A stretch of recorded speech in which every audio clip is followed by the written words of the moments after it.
A very good afternoon, class. So, we are continuing forward with our secretarial practice, lesson number 9, the depository system. So, up till now, as you all know, we have covered two topics of this chapter. That is the introduction part, what is the meaning of depository system. And yesterday, we covered who all are included in the depository system. That is the depository itself, the DP, the BO, and the issuer company. So class, we are moving forward with our chapter. What can you see in the current slide? This is certificate of debenture. This is certificate of share or share certificate.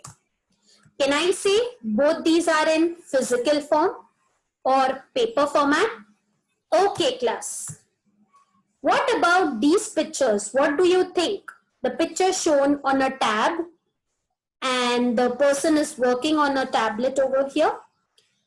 And these represent some digital codes, correct? Can I say this is electronic or dematerialization form? When you convert the certificates from their physical form into electronic or dematerialization form, the topic becomes dematerialization. So class, today we are starting with the topic concepts or terms which are related to depository system. So this is the very first word which we were seeing, electronic mode. That is, it is called as dematerialization. So let's move on and see what is the meaning of dematerialization. So dematerialization, which is also called as a DMAT account or DMAT, is a process whereby a client can get the physical certificates converted into electronic mode. So what has to be done? The procedure is like this. The client has to surrender the certificates along with a form. So when the client has to convert its physical certificates into an electronic mode, he has to give his certificates and also has to fill a form. The name of the form is DRF, DMAT request form. Now this is a very common thing, class. जैसे you go to the bank, ठीक है, और अगर आपको account खुलवाना है, the very first thing the bank person will tell you to fill up a form, correct? आपको कुछ भी करना है, या तो you have to write an application, या नहीं तो you have to fill the form, correct? So in the same way, यहाँ पे you have to convert your securities into electronic form. तो यहाँ पे the depository participant tells you कि भाई आपको एक form भरना पड़ेगा and the name of the form is DMAT request form. And you will be submitting your original certificates along with that. Once you give all these things to your DP, that is the depository participant, he or she will forward these to the depository. And then the depository will forward the same request to the issuer company. Correct? So it's a procedure. Sabse niche is the investor. He will approach the DP. The DP will inform the depository and depository kisko inform karega? Company ko. So after the confirmation from the issuer, the company will confirm and give a green signal to the depository, and then the depository will credit the securities in the DMAT account with the help of DP, that is the depository participant. So the procedure is very simple, class. I hope you all have followed. The main confirmation has to be received from the company. Once it gets the green signal, automatically आपके जो भी physical certificates है वो credit होके किस में convert हो जाएंगे? Electronic form, and automatically it will be seen in your DMAT account. So I hope the very first concept is clear. Dematerialization. The next topic is उसकी sister. Correct. Dematerialization की बहन. Now observe these pictures, class. What you saw in the first slide, this slide is the reverse of it, correct? यहाँ पे you can see the electronic form on the top and physical form you can see down. So when you are doing the ulta process of dematerialization, that is, आप अपने electronic certificates किस में convert करवा रहे हो वापस? Physical form में. So when you convert your dematerialized or electronic mode certificates back into the physical form, that particular process is called as rematerialization. तो समझा D और re. D is physical से electronic and re is electronic से physical.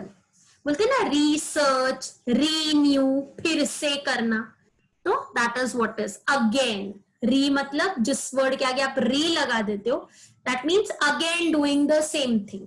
Correct. So let's see what is the second वाला, rematerialization.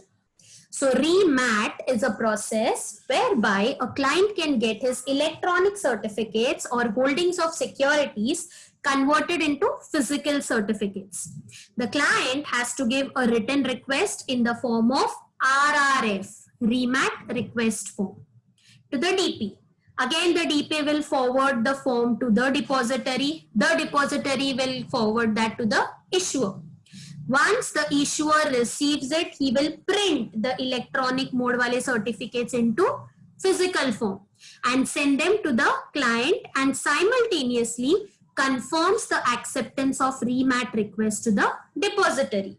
तो मतलब certificates convert करके investor के पास, क्लाइंट के पास भिजवा दिए जाते हैं, and the same is being informed by the company to the depository and DP. The depository via the DP debits the account of the client with those securities. Now why debit? Because it is not existing in the electronic mode right now. The person is physically having it. Correct? जब तक आपके account में रहता है, it shows credit में. Once you withdraw from the account, तो कहाँ पे एंट्री आ जाती है? डेबिट में. The same happens over here. जब तक वो इलेक्ट्रॉनिक मोड में है, it will be credited. Once you are taking it out in the printout form, in from the electronic form to the physical certificate form, तो वो आपके account में क्या हो जाएगा? डेबिट हो जाएगा. आया समझ में? Are the two concepts clear? Dematerialization and उसकी बहन rematerialization. Okay. Moving forward to the next topic, I want you all to just observe and compare these two pictures. Fungible and non-fungible. Now what is the difference you can see over here? Fungible का मतलब है corn grade 2, ये जो बोरी दिख रही है आपको, ये जो गोनी दिख रही है, if I replace it with the same corn grade 2 का बोनी या गोनी, whatever you say, the bag, it's the same. Similarly, if you give me 10 rupee का note and I give you back 10 rupee का coin, या नहीं तो if you give me a 20 rupee note and उसके बदले I give you 2 10 rupees का note, is there any difference? No, because दोनों का वैल्यू सेम है.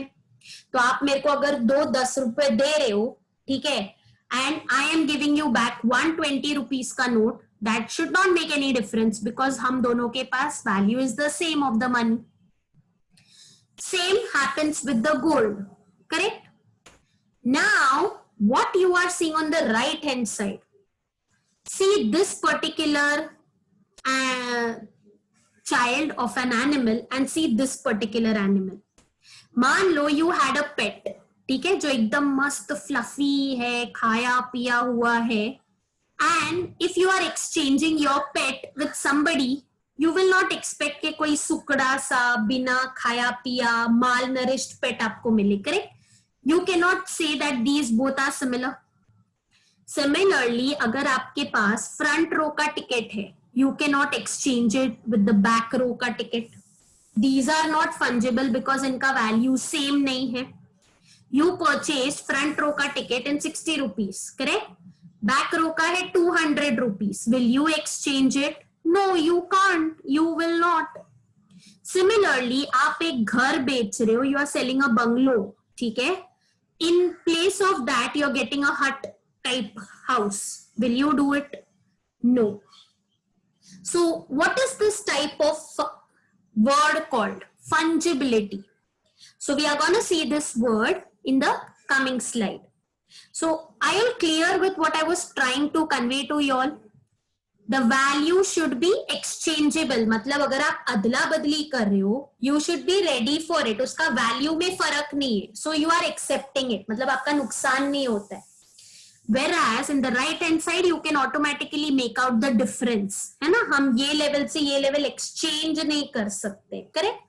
You cannot compare selling of BMW with a normal brand like Swift Desire. Can you exchange it? BMW and Swift car. It's not fungible, right? Correct? So that is what I am talking about. Other examples is, for example, fuel which is used in the car. जो petrol डलता है, of course. Car is not fungible, but yes, the petrol, the fuel which you are using is the same. So that can be fungible. Oil for that matter, bonds, other precious metals, these are all fungible, means exchangeable, interchangeable. What are non-fungible lands? Zameen. हर जमीन का अलग quality होता है, तो you cannot sell or you cannot say every land is fungible because every land has different production value ना. कोई कोई बंजर जमीन होती है, किसी किसी में बहुत अच्छा soil quality होता है, किसी का soil खराब होता है, so you cannot exchange land against land. So land is not fungible. Nor even diamonds, nor car, because the values in exchange are not the same. Okay, same value के नहीं होते. They cannot be substituted. That is what I'm trying to tell you. So let's see the topic. What is this fungibility all about? In financial terms, fungibility means the state of being interchangeable. मतलब आप exchange कर सकते हो. Some financial assets are fungible while some are non-fungible. Example, land is not fungible as every unit of land has a unique quality which या तो adds to the value or reduces its value. Correct? Currency note is fungible as I gave you an example. If you're giving me 10 rupees ka note, I can give you 10 rupee ka coin back. It doesn't make any difference. If you're giving me 20 rupees ka note and if I'm giving you in return 10 rupees ka note, that should not make any difference. Because there is no difference between two currency notes of the same value.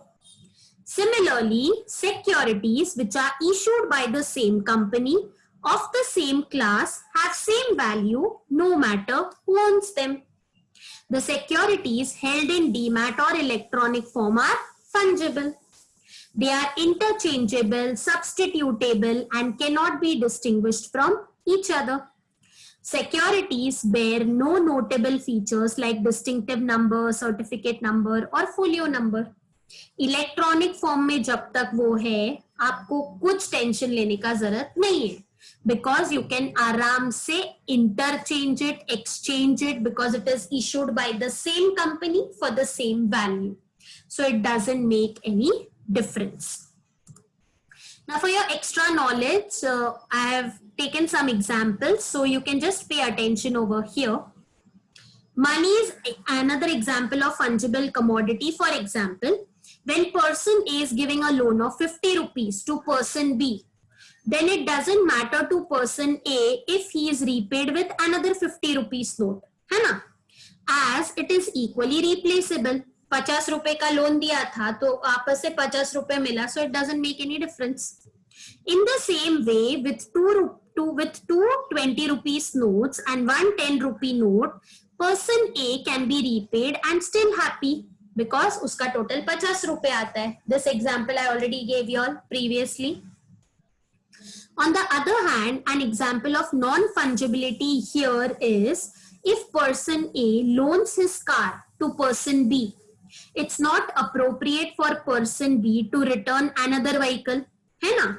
अगर person B ने car खरीदी है A से loan पे, so it cannot repay back the same type of car. It is not possible na, for person B to do that. Even if it's the same model and make as the original car lent by person A, it's not possible to do that. Cars are not fungible in terms of ownership, but the fuel that drives the car are fungible. Correct? So that is what I was trying to tell you. Fungible मतलब वो आपस में exchange होना चाहिए, बनना चाहिए, similar होना चाहिए. One more example I can give you of blood. blood has 4 different groups, बराबर, AB and O.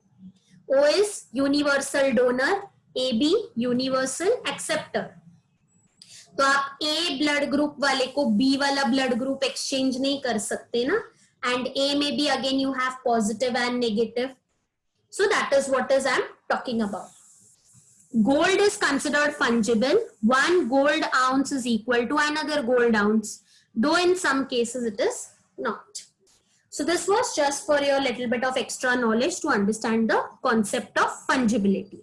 So followed what I was trying to tell you all, exchangeable होना चाहिए, substitutable होना चाहिए, and it should be of the same value. तो कोई फर्क नहीं पड़ता. Okay. Now what is this? क्या दिख रहा है आपको when I put this slide in front of you? कुछ numbers दिख रहे, correct?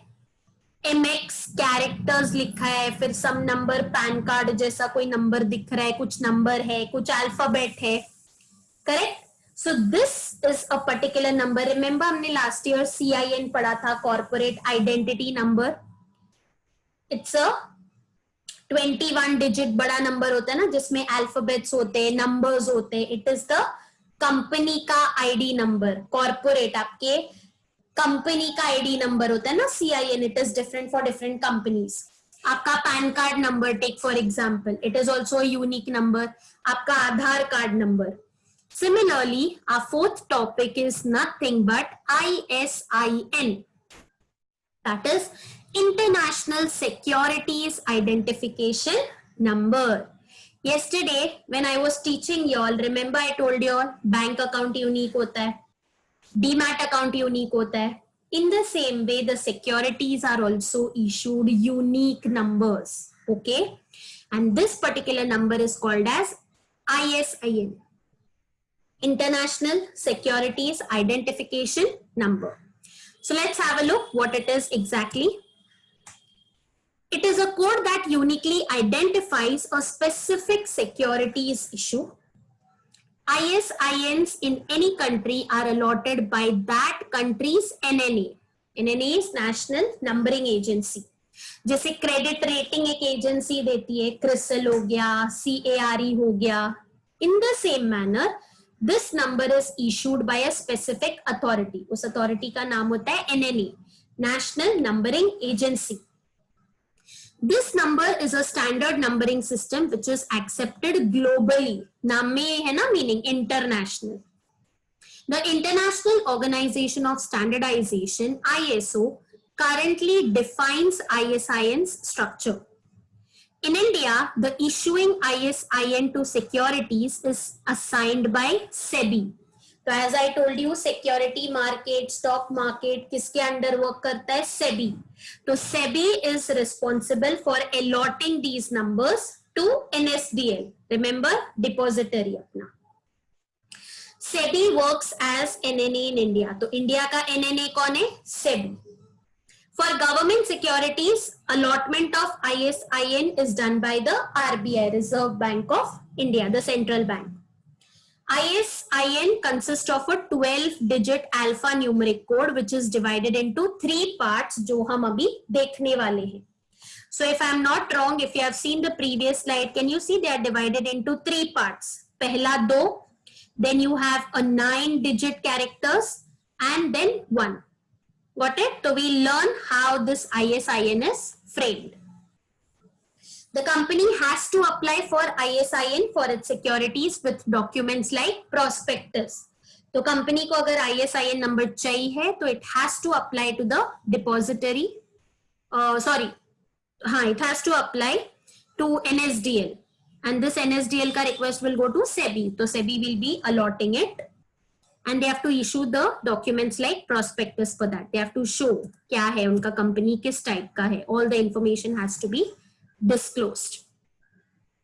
So now let's see कैसे बनता और allot होता है ये ISIN number. So as I told you, it's a 12-digit character, long character you can say, and it has got 3 components. Now what are these 3 components? कान खोल के सुनना. Number 1, a prefix. Prefix means जो आगे letters लगेंगे, the first 2 letters. Then a basic number, एक number होगा 9 digit का, and a check digit. Now what is all this? Listen. The prefix is a 2-digit country code. जैसे MH मतलब Maharashtra, TN मतलब Tamil Nadu. So the starting is with the country का code. So basically this is given by ISO, International Organization of Standardization. अभी हमने देखा पीछे 6166, which is IN for India. So for India it will be IN. Okay? तो prefix समझा, it is nothing but country का code. जो country के नाम है उसका first 2 letters. The basic number is made of 9 alphanumeric digits and or alphabets. या तो सारा अल्फाबेट होगा, या तो सारा नंबर होगा, या मिक्स होगा नंबर और alphabet. The check digit at the end is completed to check the validity of the ISIN. कितने टाइम के लिए वैलिड है. So let's see, let's have a look at the number C. To explain further, the first 2 character is the country code, example IN for India. The third character is the issuer type as follows. हमने देखा ना जो 9 numbers होंगे वहां पे, in that the third number जो IN के बाद डलेगा, that will be any of the alphabets. ये 6 में से कोई भी alphabet हो सकता है. Now what can be that alphabet? If it is issued by central government, तो alphabet A आएगा, INA. समझा? If it is state government, INB. If it is a municipal corporation, INC. Union territory, IND. If it is a company, statutory company, corporation, तो INE. और अगर कोई mutual fund होगा तो INF. तो जो थर्ड अल्फाबेट होगा वो इन 6 में से कोई भी हो सकता है. The 4th to 7th characters, the next 4 character, 4, 5, 6, 7. INABCD हो गया. Now 4, 5, 6, 7 ये जो 4 numbers है, it represents the company identity, of which the first 3 characters are numeric and 4th is an alpha. ठीक है, तो first 3 number होंगे और चौथा वाला एक alphabet होगा फिर से. The 8 to 9 characters represent security type of a given issue and are numeric. दोनों numbers होंगे. Some codes are given below of security type. मतलब अगर equity shares हुआ तो the number will be 1. If it is post saving scheme, number होगा 2. If it is talking about preference shares, तो होगा 3. If they are debentures, it will be 1, 2. If it is a government security, it will be 1, 4. ठीक है? So now you can have a look over here. We can read क्या है. The 10th and 11th characters are serially issued for each security of the issuer entering the system. The last digit is a double add double check digit. Okay. For example, this is how ISIN decoding is done. अभी अपन decoding पढ़ने वाले, ठीक है? अपने पास ISIN number है INE 002A 01018. So we are breaking it into parts. IN stands for India. E stands for, दिख रहा है, it is issued by company, statutory company और corporation. ठीक है? 4, 5, 6, 7. तो 4, 5, 6 is the company identity 002. ये number है उसका, ठीक है? And the 4th character is A. Alpha. 8th and 9th character security type है. तो 01 का मतलब है it is equity shares. Followed. The 10th and 11th characters are serially issued for each security. Serial number भी 01 ही है. And the last digit is a double add double check digit.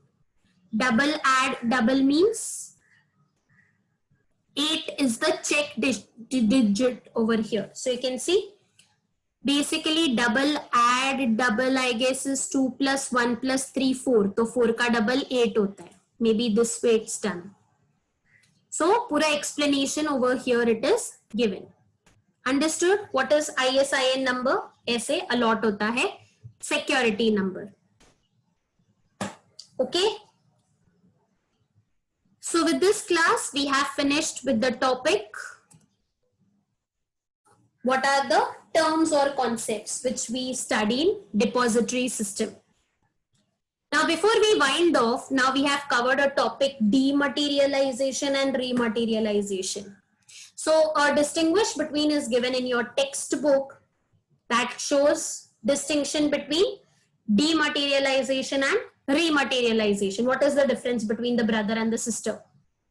वो देखने वाले.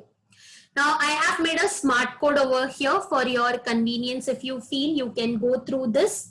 Smart code is very easy. The music. Yo, the means THE wala nahi, D wala. D music, you can say. So basically there are 1, 2, 3, 4, 5, 6, 7 points. S is repeated 2 times. So first you can see the pointers. D stands for difficulty of the process. M stands for meaning. U stands for use of form. S stands for sequence. Another S is for securities maintenance authority. I stands for identification of securities. And C stands for conversion. So giving you all 2 minutes to just go through the points. After that, I'll be disclosing the distinguish ka chart in front of you. So difficulty, kya difficult level hai procedure ka? What's the meaning of D and re? Use of form, दोनों में form use होता है कि नहीं? अगर होता है तो what is the name of the form? What is the sequence followed? What is the securities maintenance authority? What is the identification of securities and how it's converted? So with this, let's have a look at the distinguish. Coming to the D part. So सबसे पहले 7th point पे आ जाओ. DMAT is an easy process. It's not a time consuming one. Remat is not only a time consuming process but also a complex one, because DMAT में फट से आपको certificate को खाली फटाफट इलेक्ट्रॉनिक में कन्वर्ट करना है. But when you opt for remat, electronic से फिर से physical. So it's a very complex and time consuming process. Meaning पे आ जाता है, process of converting physical into electronic is DMAT and process of converting electronic into physical is remat. Use of form, come to point number 3. इसमें कौन सा form use होता है? DRF, DMAT request form, correct? So it goes from investor to the DP. And यहाँ पे कौन सा form use होता है? RRF, remat request form. Sequence, come to the 4th point. This is the initial process. It is a primary and principal function of the depository. This is a reverse process. Remat reverse होता ना? I told you re means उल्टा, फिर से शुरू करना. It is a secondary and supporting function of the depository. Already dematted securities are rematted. So remat लंबा procedure है because again you are going back to the scratch, है ना? Demat is already आप convert करके सब बैठे हो. अब आपने जो convert किया उसको वापस से paper form में लाने का कोशिश चल रहा है. So this is a reverse process, you can say. Coming to the next one, security maintenance authority. So come to the 6th one. Depository is the custodian of the securities and the records, correct? और यहाँ पे कौन होता है? The issuing company is the record keeping authority. Securities are maintained by the investors. तो जब when you are converting into DMAT, तो who is responsible? आपके सारे पेपर वगैरह किसके पास रहते हैं? इलेक्ट्रॉनिक फॉर्म में डिपॉजिटरी के पास. बट व्हेन यू रीमैट इट, तो वो सारे डॉक्यूमेंट पहले कहाँ पे जाते? इशुइंग कंपनी के पास. वहां से वो प्रिंट आउट लेके वापस किसको देते? इन्वेस्टर को. तो you become the authority. Securities are maintained by the investor. बोला है ना यहाँ पे. Identification of securities. Dematted securities have no distinct numbers, they are fungible. बोला ना इलेक्ट्रॉनिक फॉर्म में तो मगजमारी नहीं है, कोई नंबर नहीं है, कोई आईडी नंबर नहीं है, नथिंग. डीमैट अकाउंट का नंबर है, सिक्योरिटीज का कोई नंबर नहीं होता. But when you get remat securities, मतलब जब आपको सर्टिफिकेट मिलता है तो उस पर देखा होगा आपने सर्टिफिकेट नंबर, फोलियो नंबर, कहां से कहां तक शेयर्स इशू है, वो सारा रामायण लिखा होता है उस पर. ये हमने देखा था ना लेटर राइटिंग में. When the company issues interest warrant या चेक, तो उसमें सब डिटेल लिखी होती है. शेयर सर्टिफिकेट इशू कर रहा है तो उसमें शेयर नंबर कहां से कहां तक, what is the distinctive number of shares, सब कुछ मेंशन किया होता है. बट इलेक्ट्रॉनिक फॉर्म में ये सब मगजमारी नहीं होती. Last but not the least, conversion. Here the paper form is converted to digital or electronic form, और यहाँ पे electronic form are converted into paper or physical form. आ गया समझ में? Demat and remat simple, demat remat मगजमारी reverse उल्टा procedure. Got it? So with this class we stop here for today. Tomorrow or on Monday, whatever, we'll be covering the topic functioning of depository system. How this procedure happens, what is the procedure of functioning, ये depository काम कैसे करती है. अभी सीखा ना, level wise होता है.